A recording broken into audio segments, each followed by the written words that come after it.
início dessa semana, o Superior Tribunal de Justiça negou recursos de vereadores e ex-vereadores aqui de Maringá condenados por prática de nepotismo. Dos que estão com mandato vigente, os vereadores Altamir dos Santos e Belino Bravin foram condenados. Eles estão nessa atual legislatura 21 a 24, condenados na ação junto com Odair de Oliveira de Lima, o Odair Fogueteiro, João Alves Correia, o John, Edith Dias de Carvalho, Aparecido Domingos Regínio Zebrão, Dorival Ferreira Dias e Marli Martins Silva, além de Francisco Gomes dos Santos, o ex-presidente da Casa Chico Caiana, que faleceu em julho de 2020. Eu entrei em contato com o presidente da Câmara dos Vereadores para saber se eles já haviam sido provocados de alguma forma.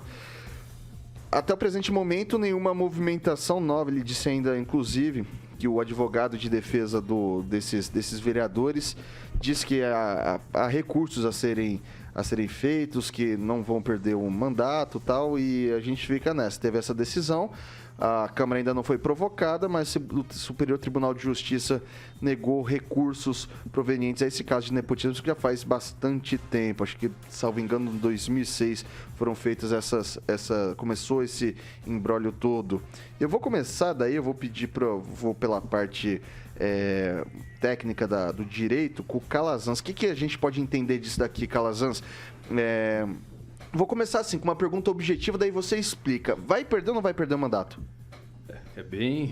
Talvez a resposta não seja tão objetiva, né, quanto foi a pergunta. Mas existe sim a possibilidade, uma possibilidade grande de perda do mandato. Importante esclarecer o seguinte: a ação começou no ano de 2006, foi proferida uma sentença. A sentença condenou esses vereadores, inclusive os dois citados que estão no poder, no exercício da legislatura nesse momento, a suspensão dos direitos políticos pelo prazo de 3 anos.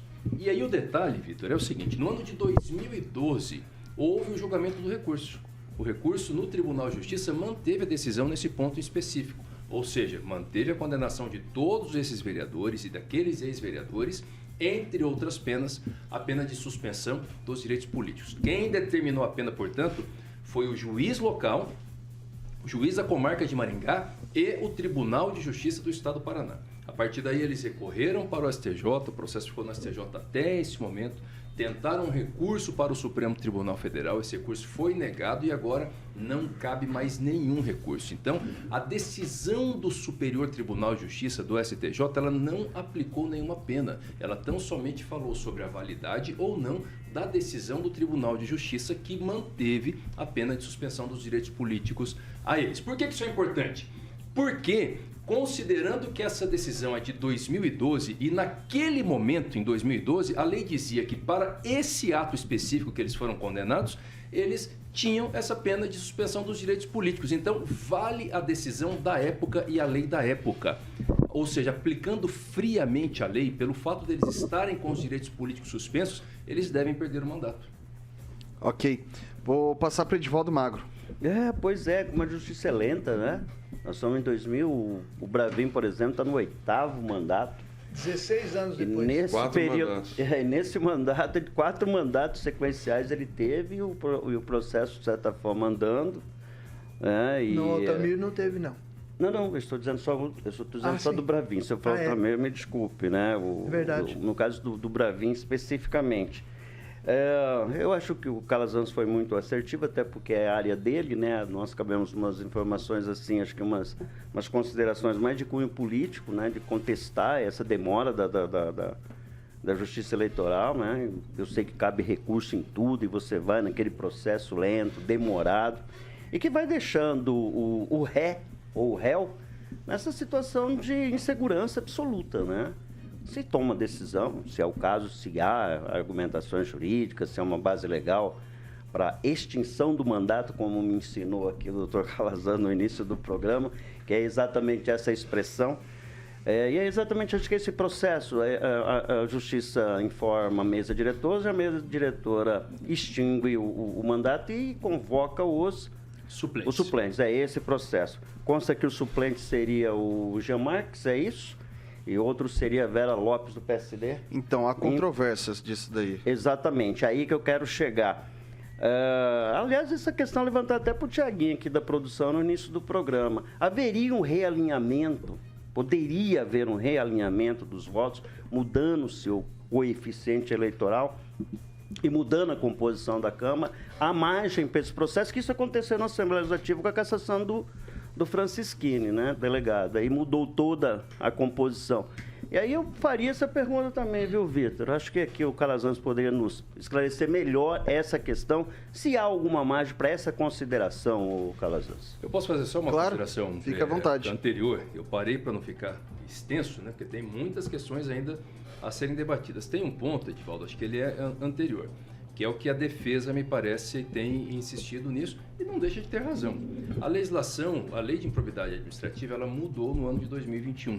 E, atualmente, o dispositivo que trata sobre a improbidade na qual esses vereadores foram enquadrados, ele não trata mais sobre a pena, a aplicação da pena de suspensão dos direitos políticos. Então, se eles fossem acusados hoje, né, pelos mesmos fatos e fossem condenados, não haveria essa pena. Aí fica a pergunta, mas e aí?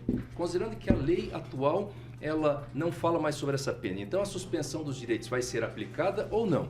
Aí nós temos o STF, que decidiu que a nova lei de improbidade ela só se aplica para casos pretéritos, ou seja, casos anteriores, a lei é de 2021, que fique claro, né?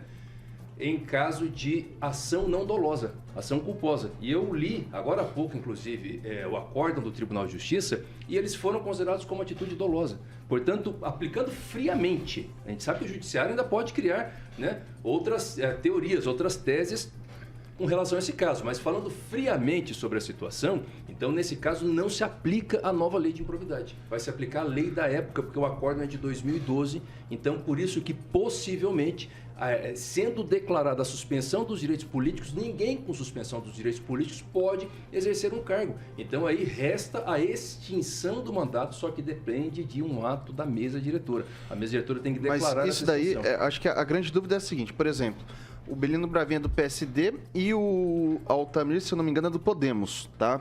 O Jean Marques, ele é do Podemos e Vera Lopes é do PSD. Eu vi um papo também do professor Niero, do MDB, para assumir ali o cargo. Quando eles perdem esse mandato, tem alguma influência do que foi feito no pleito? Então, assim, diminuir o que o Edivaldo acabou de falar. Porque você tem. Você perde votos. Se você perde votos, de repente você não consegue mais uma cadeira para o PSD, daí vai para algum outro partido. São situações diferentes, veja bem. É um negócio meio chato, né, de falar, especialmente em pouco tempo.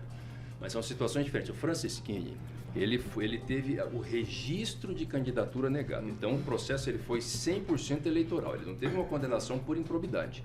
Quando o registro de candidatura ele é negado, automaticamente aqueles votos são anulados. Então, eles deixam de ser contados. Se os votos são anulados, tem que fazer uma recontagem de votos. Isso mexe na composição mexeu na composição da Assembleia Legislativa toda. Nesse caso, a condenação é por improbidade. Então, em princípio, não tem repercussão no registro de candidatura eleitoral. Em princípio, não. Então, em princípio, o que vai acontecer é chamar o suplente, simplesmente isso. Agora, como, do mesmo modo que eu disse, o acórdão que determinou as penas é de 2012, Vitor. 2012. Então, eu poderia criar aqui uma forma de chegar para a Justiça Eleitoral, né? Aí os advogados eleitoralistas têm que falar sobre prazo e tudo mais, mas é legal o seguinte, no momento do registro da candidatura desses vereadores em 2020, eles já estavam com essa condição. Então eles supostamente foram candidatos sob condição, né? Dependendo do julgamento. Então, nesse caso, se a justiça entender que essa decisão teria esse efeito pretérito a ponto de anular o registro da candidatura deles, aí se anulam os votos dados a eles e tem que fazer a recontagem. Essa é a única hipótese para permitir, por exemplo, que o professor Niero do MDB ou que qualquer outro candidato de outro partido possa reivindicar as vagas. Eu, particularmente como advogado, não acredito nessa hipótese. Ela é possível, porque no direito, né, ela permite que haja esse debate, mas não acredito. Acredito que prevalecendo a aplicação da pena de suspensão dos direitos políticos vai pelo caminho mais simples, até porque a ação é de improbidade, a ação não é eleitoral, certo? Que é a convocação dos suplentes. Mais alguma consideração, Edivaldo? Não, é bem explicado. Eu acho que o tema é controverso, como a própria defesa disse, né? Há compreensão, um entendimento, né, da justiça que contradiz a defesa. Lembrando que são dois vereadores bastante atuantes, o Bravinho tem um trabalho social, um por acaso está no 8º mandato, E o Altamir... Os dois. Os dois, né? Isso é extremamente importante você falou, deixar claro que essa posição que a gente está dizendo não analisa o mérito deles. Tá E o Altamir processo. é aquilo que a gente sempre defende. Ele é um vereador representante de uma região. Obviamente, é de Maringá, mas faz um trabalho fantástico na região ali do... Nem Braga, Laranjeira, Jardim Paris, ali na Mandacaru, lá em cima, Thaís, Hortência, toda aquela região.